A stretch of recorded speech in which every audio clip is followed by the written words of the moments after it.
If you want a gentleman to shave himself, even if he has dementia, you can do it in a pretty straightforward way.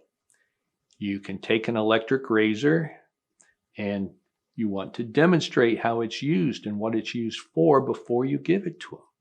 So if it's a razor that has the semicircle on it, you demonstrate on your face first,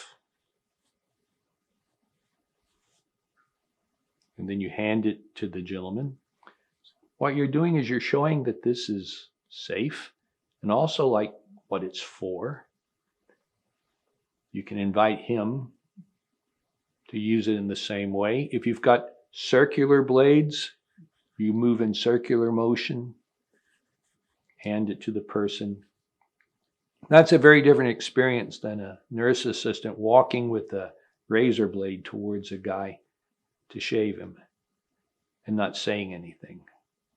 And so it's about demonstrating what you want a person to do before you ask them to do it.